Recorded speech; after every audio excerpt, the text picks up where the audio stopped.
Hi, welcome back. My name is Kevin Tokoph on Catalyst University. Please make sure to like and subscribe to this channel for future videos and notifications. In this video, we're going to discuss beta-oxidation of fatty acids that have more than one double bond. We're going to look specifically at two double bonds.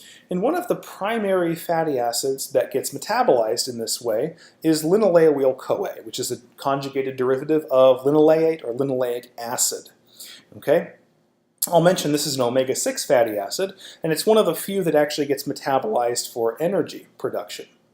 All right, let's review some things. First of all, beta-oxidation can only occur with a trans 2,3 double bond in terms of the normal 4 enzymes that I'll assume you know prior to going into this video. And you notice here these 3 blue lines right here, that's representing 1 round of beta-oxidation per blue line. So we have 3 cycles of normal beta-oxidation clipping off individual 2 carbon units as acetyl-CoA. Then we get to this structure right here. Now, we saw something very similar to this in the previous video where we looked at the metabolism of oleoyl-CoA, which only had 1 double bond. And what we saw was that this double bond right here is having 2 problems. One, it's a cis double bond. And I just mentioned in the metabolism, beta-oxidation enzymes can only deal with a trans 2,3 double bond. Which also brings up the other issue, it's in the wrong position. This is not a 2,3 double bond at all, it's a 3,4 double bond. So 2 things have to happen. It has to be converted to a trans double bond and isomerized to different position. That isomerization occurs as it would in the previous video. It's through this enzyme enoyl-CoA isomerase. You see this delta 3, delta 2 here. That's just designating where it's moving the double bond to, but more or less we just neglect that nomenclature and call it enoyl-CoA isomerase. That only deals with this double bond. The other one, which comes later in the chain, remains as is for now. Now, we have 1 cycle of beta-oxidation because we have an enzyme that can deal with this double bond where my mouse is. It's the second enzyme of normal beta-oxidation, enoyl-CoA hydratase, and we clip off a 2 carbon unit as we would before.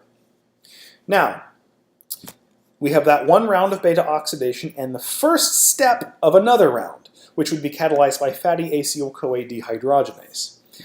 This double bond, the later one, still remains as is, but we now have another double bond because we reacted with the first enzyme, the normal enzyme of beta-oxidation.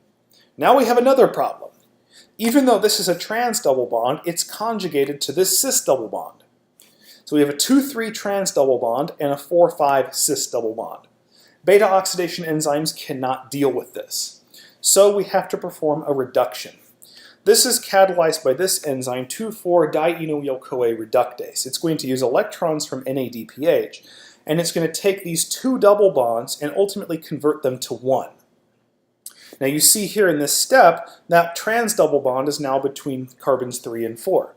That's still not appropriate for beta-oxidation enzymes because it has to be, as we mentioned, a trans 2,3 double bond. Okay? So, again, we have this other enzyme, enoyl-CoA isomerase, which converts this 3,4 trans double bond into a 2,3 trans double bond.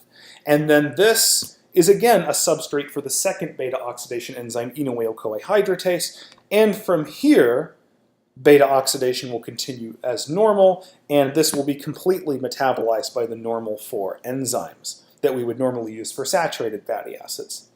Okay? Now, I'm going to mention this on this slide, and then we're going to use this to carry into the later videos on polyunsaturated fatty acids. Beta-oxidation is selective between fatty acids in general. There's always exceptions to this.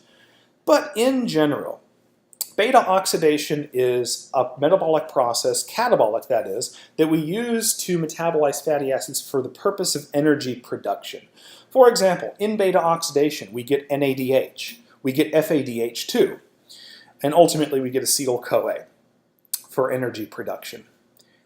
This process is fairly selective for either saturated fatty acids or only unsaturated fatty acids having at most 1 or 2 double bonds. Generally speaking, if the unsaturated fatty acid is a polyunsaturated fatty acid with 3 or more double bonds, they are generally not metabolized for energy. One of the strategies for why that occurs is you notice here when we have two double bonds, we have to waste an NADPH on that, a high energy cofactor that we could have used for something else.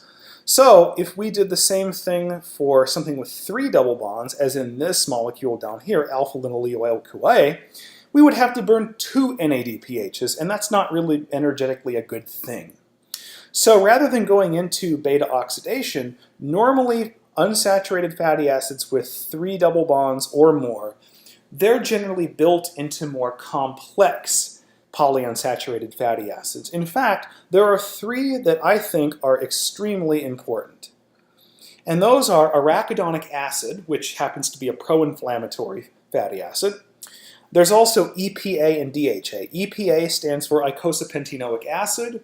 DHA stands for docosahexaenoic acid.